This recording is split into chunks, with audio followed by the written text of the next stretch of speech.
Bapatla Ecclesia of Jehovah Messiah channel నుండి వచ్చు మరి యొక్క సందేశానికి స్వాగతం. మతం యొక్క అసత్య బోధన నుండి పరిశుద్ధులకు ఒకసారే అప్పగింపబడిన బోధల్లోనికి దేవుడు మిమ్మల్ని నడిపించును గాక. ఈ సందేశం మీకు మీ కుటుంబానికి ఆశీర్వాదకరంగా ఉంటుంది గాక. Culture and communication class.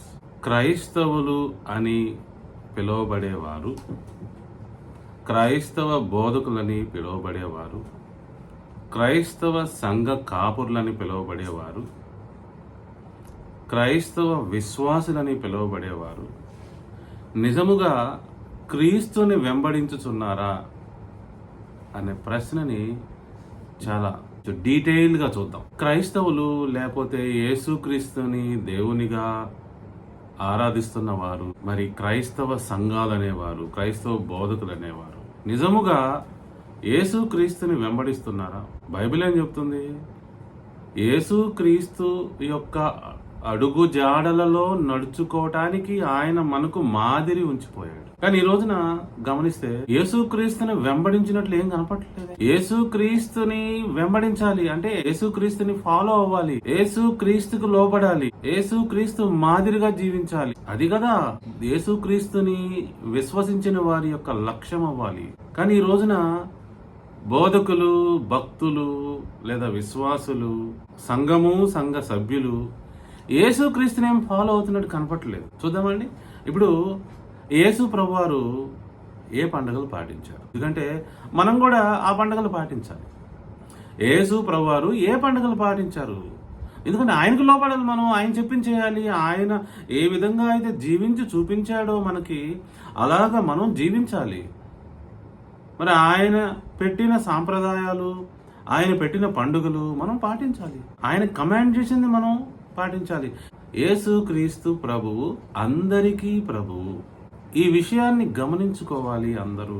యేసుక్రీస్తు ఏ పండుగలు పాటించారు ఏంటి? యేసుక్రీస్తు ప్రభువు ఏ ఏ పండుగలు పాటించారు?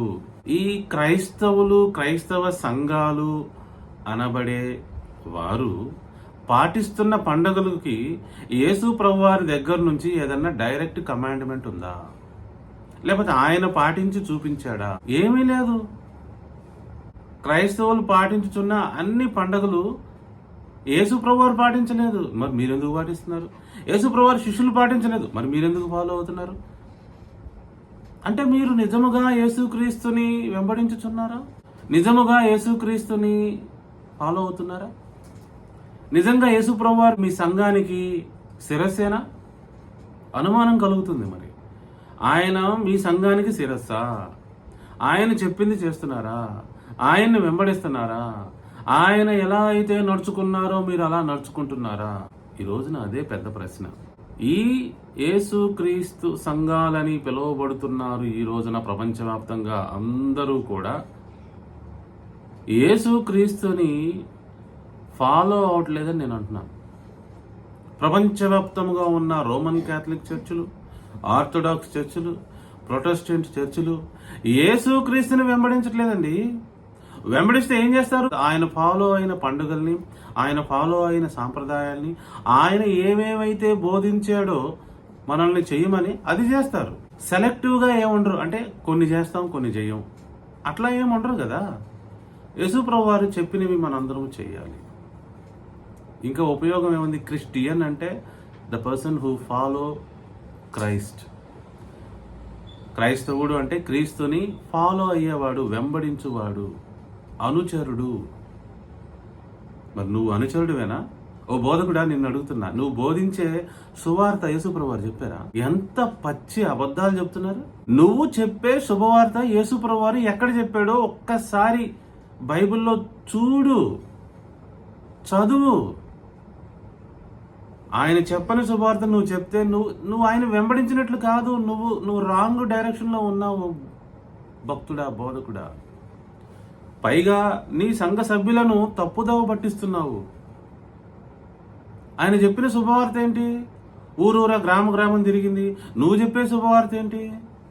ఈ రెండు ఒకటి కాదు, చూసుకో కావాలంటే. తర్వాత విశ్వాసులారా, మీరు ఎలా యేసుక్రీస్తుని వెంబడించాలి? మీరు ఎవరిని వెంబడించాలి? మీ మత ఆచారాలని కాదు, లేఖనాల్లో మనం ఎలా ఉండాలో ఎలా జీవించాలో చెప్పారు, వాటిని ఫాలో అవ్వాలి. ఇది సంఘం చెప్పింది, ఇది సంఘాచారం. ఏమిటి సంఘాచారం? సంఘము నాకు శిరస్సు యేసు ప్రభువారు, అంటే యేసు ప్రభువారు చెప్పినట్టే సంఘం చేయాలి. సంఘము శరీరము, యేసు ప్రభువారు శిరస్సు. అందుకే ఈ రోజున మరి ఆంధ్రాలో కానీ తెలంగాణలో కానీ ప్రపంచవ్యాప్తంగా ఉన్న ప్రతి ఒక్క క్రైస్తవులకి ప్రశ్న ఏంటంటే, నువ్వు యేసు ప్రభు చెప్పిన శుభవార్త ఎప్పుడన్నా విన్నావా? మీరు నిజంగా యేసు ప్రభు వారు చెప్పిన శుభవార్త విన్నారా? ఒక్కసారి బైబుల్ తెరిచి చదవండి. ఆయన చెప్పింది మీరు చెప్తుంది ఏంటి? ఆయన చెప్పింది ఏంటి? మీరు వింటుంది ఏంటి? యేసుక్రీస్తుని వెంబడించట్లా మీరు? బైబిల్లో యేసుక్రీస్తుని పోలిన ఇంకొక వ్యక్తి ఉన్నాడు. యేసుక్రీస్తు వేషం వేసుకున్నవాడు ఇంకొకడు ఉన్నాడు. బహుశా ఆ వేషం వేసుకున్న వాడిని మీరు యేసుక్రీస్తు అనుకొని మరి ఫాలో అవుతున్నారేమో. ఈ రోజున పరీక్ష చేసుకోవాల్సిన సమయం. యేసుక్రీస్తుని మనం వెంబడించాలి. యేసుక్రీస్తు చెప్పిన శుభవార్త మీకు ఇంకా అందకపోతే మీరు చాలా ప్రమాదంలో ఉన్నారు. అది అందకుండానే మేము విశ్వాసులము, మేము సంఘ సభ్యులము, మేము బోధకులము, మేము సంఘం కాపురులము అను మీరు అనుకుంటున్నారా? మీరు భయంకరమైన మోసంలో ఉన్నారు. నేను మీకు తెలియపరుస్తున్నాను. ఆ తర్వాత యేసు ప్రభువారు ఆదివారం గురించి ఏమైనా కమాండ్మెంట్ ఇచ్చారా? చూడండి, బైబిల్ అంతా గమనించండి. ఆదివారం గురించి బైబిల్లో ఎక్కడైనా కమాండ్మెంట్ ఉందా? యేసు ప్రభువారు ఏమైనా చెప్పారా?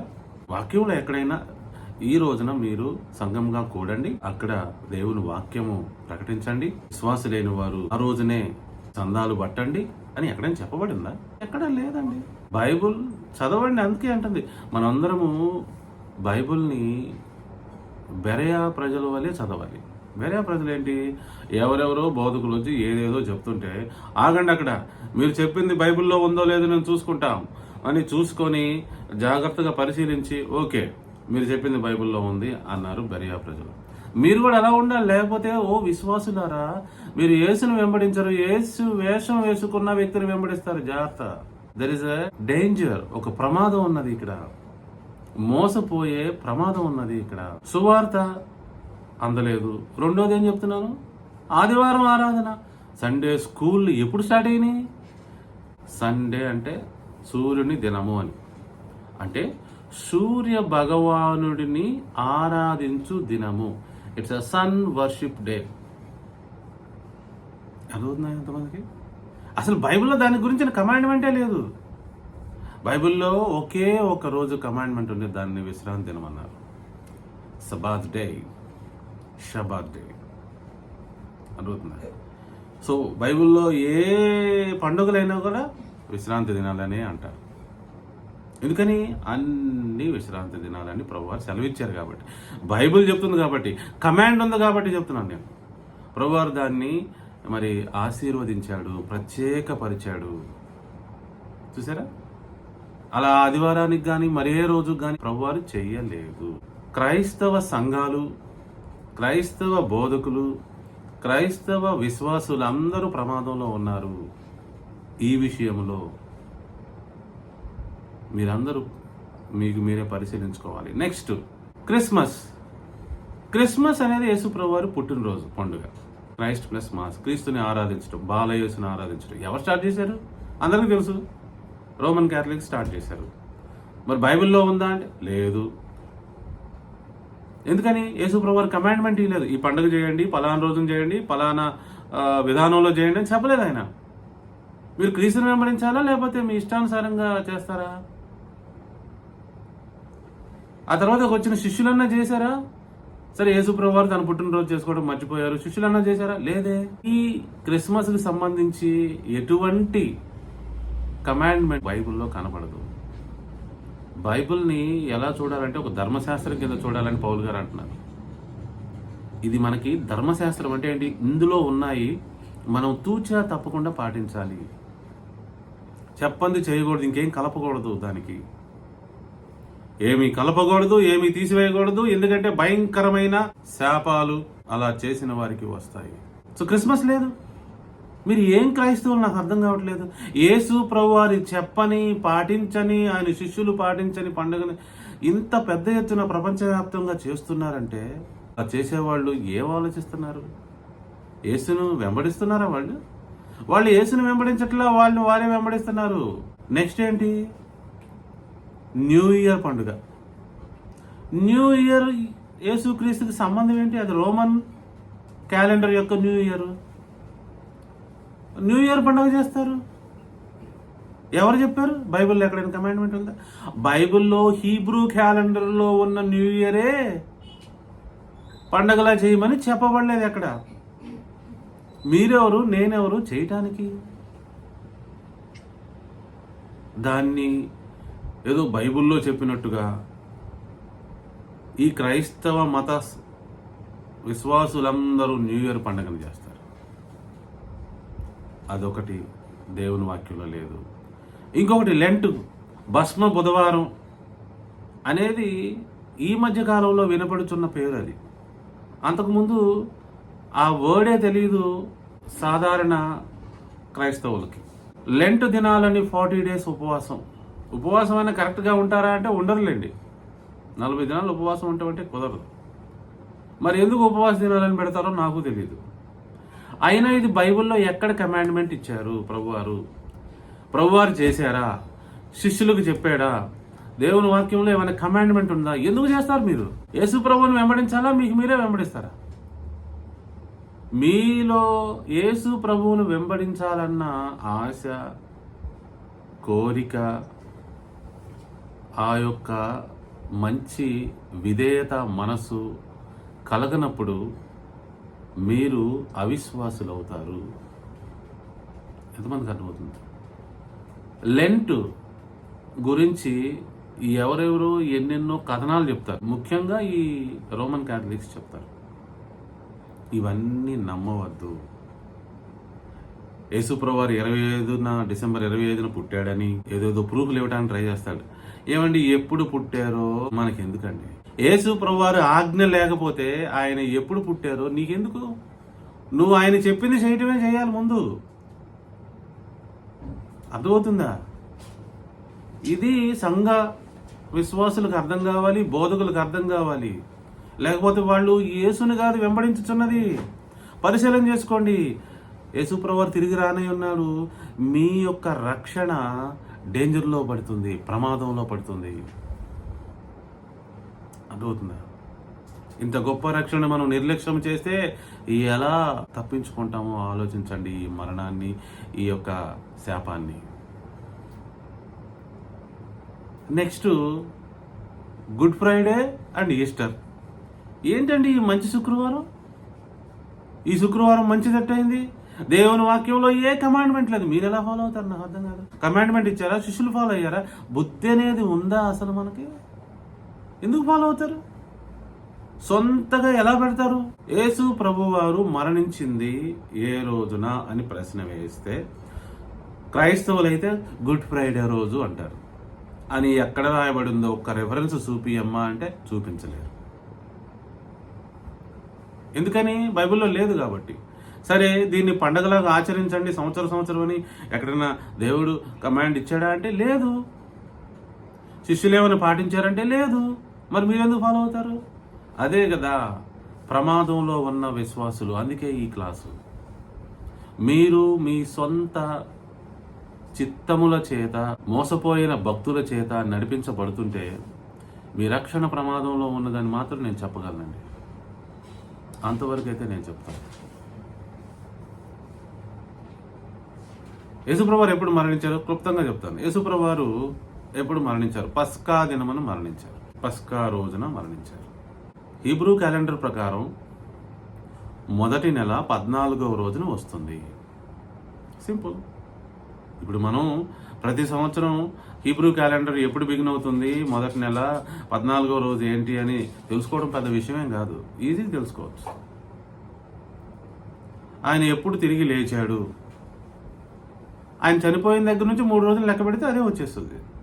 14వ తారీఖున ఆయన చనిపోతే 15కి 1, 16కి 2, 17కి 3 రోజుల తర్వాత ఆయన పునరుద్ధానం చెందాడు. అది 18వ తారీఖు. అంతే, సింపుల్.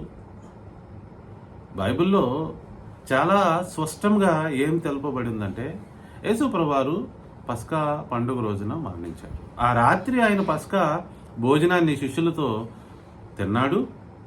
ఆ రాత్రి ఆయన అరెస్ట్ చేయబడ్డాడు. ఆ ఉదయానికి ఆయన్ని ప్రాసిక్యూట్ చేశారు. మధ్యాహ్నానికి ఆయన శిలువ మీద మరణించాడు. సాయంత్రానికి ఆయన్ని శిలువ మీద నుంచి కిందకు దించారు, సమాధి చేసేశారు. అయితే మరలా ఆయన తిరిగి లేచింది ఎప్పుడు? ఇదేమీ పెద్ద మిస్టరీ కాదు. ఎందుకంటే వాళ్ళు ఏం చేశారంటే ఆ సమాధి దగ్గర రోమన్ సైనికుల్ని కాపలా పెట్టారు. ఇది హిస్టరీ. అదవుతుందా? కాబట్టి అందరూ స్పష్టంగా తెలుసుకోవాలి, గుడ్ ఫ్రైడే అనేది తప్పు, ఈస్టర్ అనేది పెద్ద తప్పు. యేసు ప్రభువారు మరణించి తిరిగి లేచారు, పునరుద్ధానం చెందారు. కానీ కమాండ్మెంట్ ఏమైనా ఇచ్చారా సెలబ్రేట్ చేసుకోమని? నో. శిష్యులు ఏమన్నా మరి చేశారా? అసలు శిష్యులు ఎందుకు చేస్తారండి? శిష్యులు యేసు ప్రభువారు చెప్పందే చేయరండి, చెప్తేనే చేస్తారు వాళ్ళు. అందుకే ఇవన్నీ కనబడవు ఈ పండుగలన్నీ బైబిల్లో. శిష్యులు ఒకటి చేశారు, అది అన్నీ ఏమంటారు? ప్రభు రాత్రి సంస్కారము. అది పస్కా పండుగ రోజునే చెయ్యాలి. చూడండి పౌలు గారు ఏమంటారు? 1 కొరింథీ 11వ అధ్యాయంలో ప్రభువు తాను అప్పగింపబడిన రాత్రి ఒక రొట్టెని ఎత్తుకొని ద్రాక్షారసం కప్పు తీసుకొని ఏం మాటలు చెప్పాడు? ఆయన వచ్చు వరకు తన మరణాన్ని ఎలా జ్ఞాపకం చేసుకోమని చెప్పాడు. అవన్నీ చెప్పాడు పౌలు గారు. అలా చేయాలి పస్కా రోజున మనందరం. అది ఇచ్చాడు ప్రభువారు సాంప్రదాయం. పౌలు గారికి ఆ ఇన్స్ట్రక్షన్ ఇవ్వబడింది, ఆయన చెప్పాడు దాన్ని. సో శిష్యులకు చెప్పింది చేశారండి. అయితే దొంగ క్రైస్తవులు ఏం చేశారు? కొత్తవి యాడ్ చేశారు. వీళ్ళకి దేవుని వాక్యంతో సంబంధం లేదు, ఒక కమాండ్మెంట్ లేదు, ఒక శిష్యులు పాటించిన విధానం లేదు, ఏమీ లేదు. సొంతగా ఏర్పాటు చేసుకొని వేరే మతాలకి చాలా ఉండేవి కాబట్టి మనకు కూడా చాలా కావాలని చెప్పేసి ఏర్పాటు చేసుకొని వీళ్ళు ఫాలో అవుతూ వస్తున్నారు.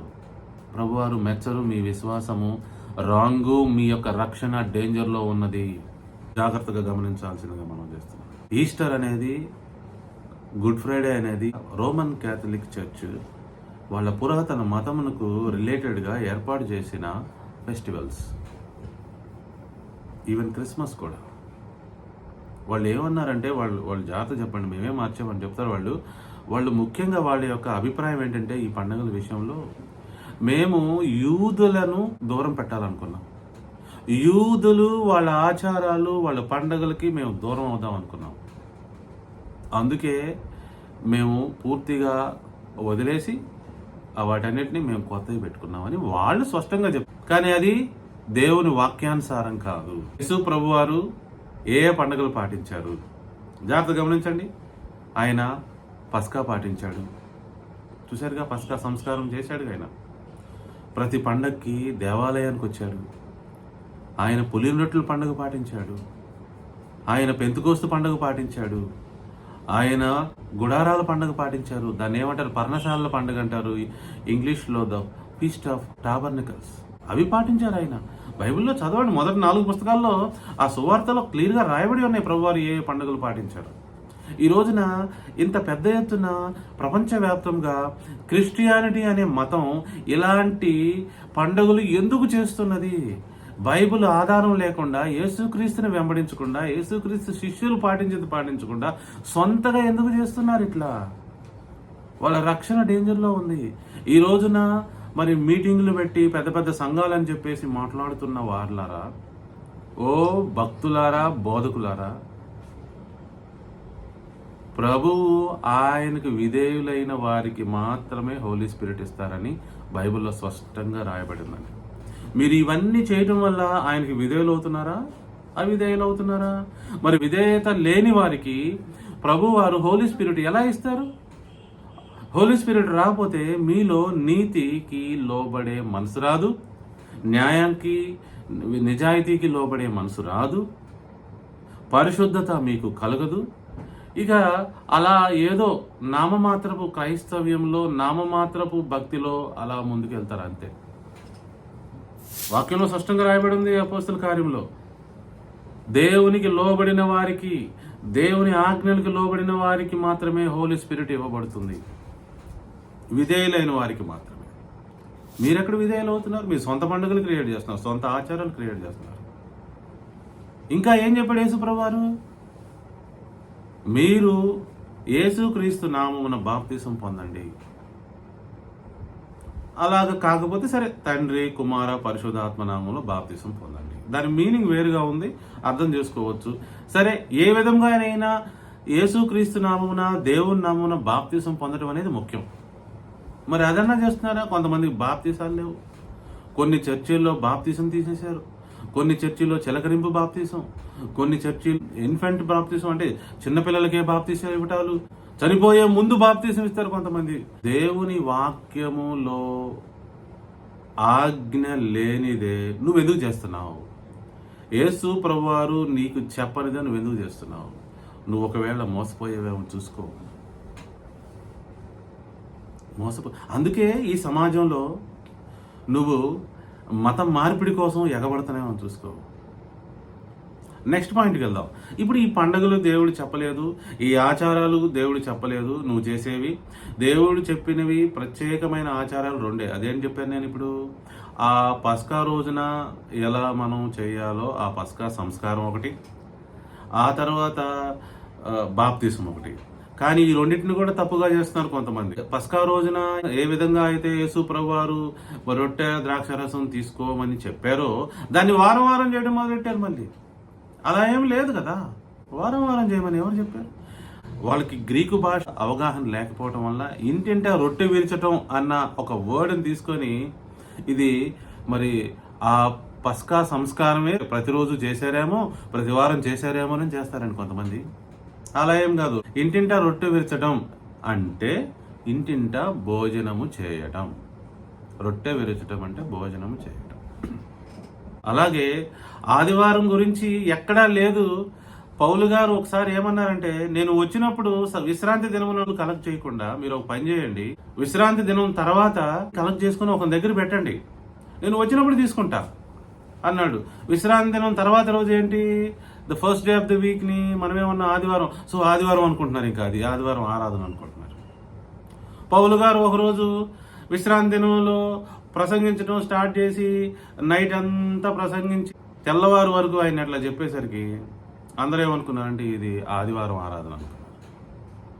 నో అండి, మీరు బైబిల్ని చక్కగా చదివితే ఆదివారానికి కమాండ్ లేదు అని మనకు అర్థమవుతుంది. సో ప్రియ దేవుని బిడ్డలారా, నేను మీ అందరికీ చెప్పేది ఏంటంటే, మీ రక్షణ ప్రమాదంలో పడుతుంది ఎప్పుడంటే, దేవుడు ఇవ్వనివి మీరు చేసినప్పుడు, దేవుడు చేయమని చెప్పినవి మీరు చేయకుండా ఉన్నప్పుడు, దేవుడు ప్రత్యక్షంగా కానీ పరోక్షంగా కానీ కమాండ్మెంట్ ఇవ్వకుండా మీరు సొంతగా బైబిల్లో యాడ్ చేసినప్పుడు మీరు ప్రమాదంలో పడతారు. మీ రక్షణ ప్రమాదంలో పడుతుంది. ఎంతమంది అమాయక క్రైస్తవ సోదరులు సోదరీమణులు ముసుగేసుకొని బైబిళ్ళు పట్టుకొని చర్చీలకు వెళ్తూ ఏం చేస్తున్నారండి? వాళ్ళకి ఏమి నేర్పుతున్నారండి? బోధకులారా మీకు కఠినమైన తీర్పు. మీరు దేవుని వాక్యంలో లేని ఎందుకు బోధిస్తున్నారు వాళ్ళకి? మీరు ఎందుకు ఇవన్నీ చేస్తున్నారు? చాలా మంది స్వస్థతలు చేయటానికి, స్వస్థతలు అనే ఆ కామెడీ చేయడానికి కొంతమంది వెళ్తున్నారు. దేవుడు ప్రతి ఒక్కరికి శిక్ష వేస్తాడు, దేవుడు అందరికీ జీతం ఇస్తాడు అని చెప్తున్నాను. మీరు గనుక దేవుని వాక్యానుసారంగా ప్రవర్తించకపోతే, మేము టీవీల్లో వస్తున్నాము, మాకు చాలా మంది ఫాలోవర్స్ ఉన్నారు, మా ఇష్టానుసారంగా ప్రవర్తించవచ్చు, నోటుకొచ్చింది చెప్పొచ్చు మీరు అనుకుంటున్నారా? ఇదే దేవుని యొక్క హెచ్చరిక. మీ రక్షణ ప్రమాదంలో ఉంది. మీరు అనేక మందికి వాళ్ళ యొక్క రక్షణని ప్రమాదంలో తీసుకెళ్ళటానికి కారణమవుతున్నారు. కాబట్టి బైబిల్లో దేవుడు ఆజ్ఞాపించినవి చేయకూడదు, అది చేస్తే తప్పేందని చాలా మంది ఆర్గ్యుమెంట్ చేస్తారు. ఏమండి, దేవుని వాక్యంలో చెప్పనివి చాలా ఉన్నాయి కదా. సిగరెట్లు తాగకూడదని, యూట్యూబ్ వాడమని కానీ చెప్పలేదు. తర్వాత ఇట్లా చాలా ఉన్నాయి కదా. దేవుని వాక్యానుసారమైనవి చేయటానికి ఉపయోగించుకోవాలి టూల్స్గా. అడుగుతుందా? అంటే చూడండి, దేవుని పండుగలు చేయడానికి ఈ ప్రపంచంలో ఏవి ఉపయోగించుకోవాలంటే ఉపయోగించుకో. యూట్యూబ్ ఉపయోగించుకో, ఏదైనా ఉపయోగించుకో. ఏదైనా వాడుకో. దేవుని వాక్యంలో తెలుపబడినవన్నీ చేయడానికి, దేవునికి విధేయులవటానికి ఉపయోగించుకోవాలి. అలాగని దేవుని వాక్యంలో చెప్పబడని వాటిని చేయడానికి నువ్వు ఏది వాడినా కూడా ప్రభువారు మెచ్చడు. సింపుల్. ఇదే క్లియర్గా అర్థం చేసుకోవాల్సిందిగా మనం చేస్తున్నాను. ప్రపంచవ్యాప్తంగా ఉన్న క్రైస్తవులకి దేవుని వాక్యానుసారమైన హెచ్చరిక ఏంటంటే, ప్రభు చెప్పని శుభవార్త మీరు ప్రకటించిన, ప్రభు చెప్పని రోజు మీరు ఆరాధన చేసిన, దాన్ని పరిశుద్ధపరిచిన, ప్రభు చెప్పని పండుగలు పాటించిన, ప్రభు చెప్పని ఆచారాలు మీరు చేసిన, ప్రభు చెప్పని విధానాలు మీరు ఇంట్రడ్యూస్ చేసిన, ప్రభు వారి దగ్గర నుంచి అందరికీ శిక్ష ఉంటుంది. ముఖ్యంగా బోధకులకు ఎక్కువగా ఉంటుంది. మీరు నేను చేయాల్సింది ఏంటో తెలుసా? ముందు దేవుని వాక్యంలో ఉన్న వాటిని చేయాలి ఫస్ట్ ఆఫ్ ఆల్. రెండోది ఏంటంటే, ఆ దేవుని వాక్యంలో ఉన్న వాటిని చేయడానికి ఈ టెక్నాలజికల్గా ఏమన్నా ఉపయోగపడతాయేమో చూసుకొని వాటిని మనం వాడుకోవాలి. చాలా వరకు నేను చూసిన ఈ క్రైస్తవ ప్రపంచంలో, మతంలో, Protestants, Roman Catholics, Orthodox all are deviated from the way of the God. దేవుని మార్గం నుంచి వాళ్ళు తొలగిపోయారు. వాళ్ళు ఫాల్స్ రక్షణలో ఉన్నారు, దొంగ రక్షణలో ఉన్నారు. ఒక దొంగ క్రీస్తుని నిజమైన క్రీస్తుగా విశ్వసిస్తూ ఉన్నారు. దొంగ బోధకులను, అబద్ధ బోధకులను నిజమైన బోధకులుగా వాళ్ళు విశ్వసిస్తూ ఉన్నారు. ఇది the Bapatla Ecclesia of Yeshua Messiah ద్వారా అందరికీ వాక్యానుసారంగా హెచ్చరిస్తున్నాము. కాబట్టి అందరూ ఇప్పటికైనా దేవుని వాక్యం ప్రకారం అందరూ యేసుక్రీస్తుకు లోబడాలి. ఆయన మనకు మాదిరి ఉంచిపోయాడు. ఆయన చెప్పింది చేయాలి. ఆయన జీవించినట్లు జీవించాలి. ఆయన ఆజ్ఞాపించినవి మనం పాటించాలి. ఇంత చిన్న విషయాన్ని మర్చిపోతే పెద్ద పెద్ద శిక్షలు, శాపాలు ప్రభువారి దగ్గర రెడీగా ఉన్నాయని ఆయనే చెప్పాడు. వచ్చినప్పుడు తీసుకొచ్చి అందరికి ఇస్తాడంట.